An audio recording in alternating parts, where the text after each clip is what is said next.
अध्यक्ष जी, जब हम इस अभिभाषण को पढ़ते हैं और सरकार के जितने भी हमारे साथी हैं जो बात करते हैं, तो एक बात निकल के आती है कि जो जिस नारे को लेकर Bharatiya Janata party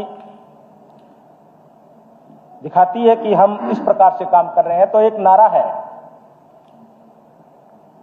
non stop Haryana. पर ये नॉन स्टॉप हरियाणा किन किन मुद्दों पे है, मैं आपके माध्यम से कुछ बातें रखना चाहता हूं। ये नॉन स्टॉप हरियाणा है, ये भ्रष्टाचार का नॉन स्टॉप है। ये सरकार कानून व्यवस्था पे नॉन स्टॉप है। ये सरकार चोरी, डकैती, लूट, इन पे नॉन स्टॉप है। इस सरकार में नॉन स्टॉप है तो पेपर लीक है, वो नॉन स्टॉप है। कुशासन है, वो नॉन स्टॉप है। घोटाले हैं, वो नॉन स्टॉप है। महंगाई, नशा, हर इन मुद्दों पे ये सरकार है नॉन स्टॉप है, बिल्कुल नॉन स्टॉप चल रही है। बेरोजगारी पे नॉन स्टॉप है।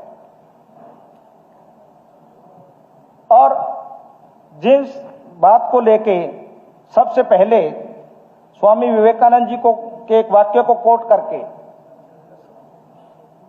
राज्यपाल जी ने जो अपना अभिभाषण किया, उठो जागो और तब तक मत रुको जब तक लक्ष्य की प्राप्ति ना हो जाए, ये हरियाणा के नौजवानों के लिए बात कही गई।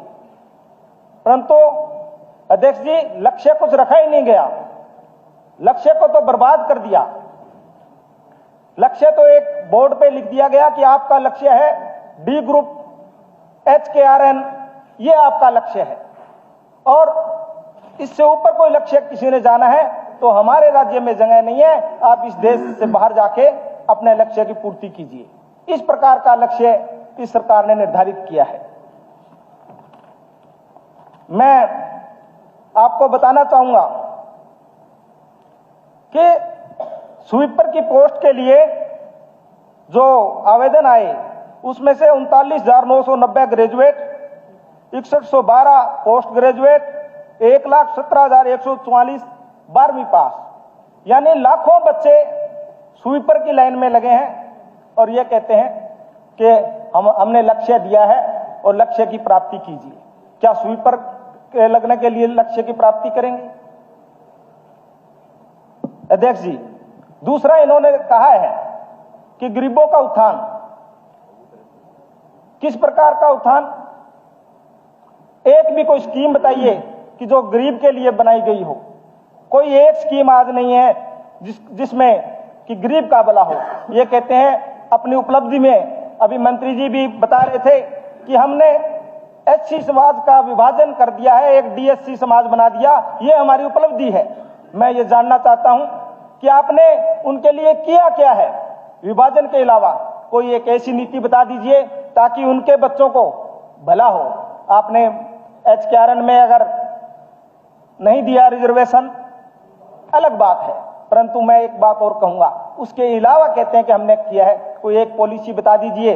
उन जो हमारे वाल्मीकि समाज के वो साथी जो सीवरेज में कहते हैं कि सफाई के लिए जिनके ड्यूटियां लगी है, उनके बच्चों के लिए क्या किया आपने? आप जो हमारे दानक समाज में जो मंडियों में काम करते हैं, उनके बच्चे जब भी जाते हैं कहते हैं हमारे बच्चे पढ़े हैं जी, बच्चियां पढ़ी है, कहीं से नौकरी का इंतजाम हो जाए।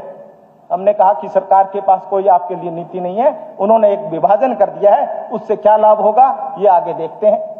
इस प्रकार की जो बातें हैं मैं आपके माध्यम से सरकार को बताना चाहूंगा। मजदूरों के लिए मैंने बताया कोई एक ऐसी स्कीम नहीं है। बार बार हम मांगते हैं, चाहे कृषि मजदूर है, कि उनको मुआवजा भी मिले, उनके बच्चों के लिए पढ़ाई के लिए उनको वजीफा मिले। हर चीज में कटौती कर रही है ये सरकार, उनके लिए कुछ नहीं कर रही है। एक जो CET के पास बच्चे हैं, वादा किया था कि 9,000 रुपए देंगे, सरकार भाग चुकी है, अब तक वो नहीं किया। और एक हर बार एक नारा कि हमने 1,75,000 नौकरी दे दी।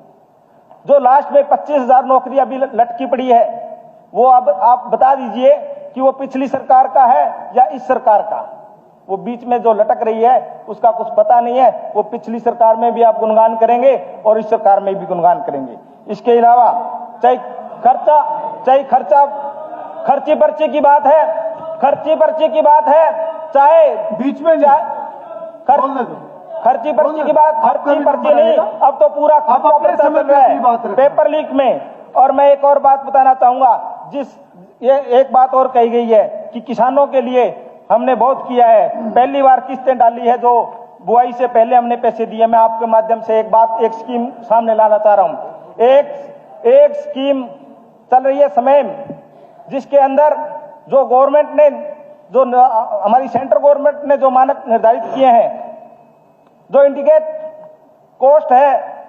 कॉस्ट है जो इक्विपमेंट की, वो सर अभी एक मिनट में सर 7 मिनट का तो वैसे ही है। नहीं 7 मिनट नहीं, वो बैंक बैलेंस कम हो गया, ज्यादा बोल लिए कुछ लोग, तो उसको भी इन्होंने घटाने का काम किया है। और एक सर जो अनुदान है उनको कम करने का काम किया है। आप इस स्कीम की जांच कर लीजिए। पूरे देश में सिर्फ हरियाणा एक ऐसा राज्य है जो कि अनुदानों में कटौती की है। इसके अलावा ये कहते हैं कि हमने परिवहन में किया है, गांव में बसें हैं वो कम हो गई है। गांव के लोग चाहते हैं कि गांव में हमें सुविधा मिले ट्रांसपोर्ट की, वो नहीं है। एक अंतिम बात कहता हुआ कि जो एनसीआरबी की रिपोर्ट है, 3 से 4 लोगों की हत्या हर रोज और 4 से 5 महिलाओं का रेप और 100 चोरी पर डे, दर्जन भर अपहरण। कैसा हरियाणा है, कैसा शासन है, आप ही बता दीजिए।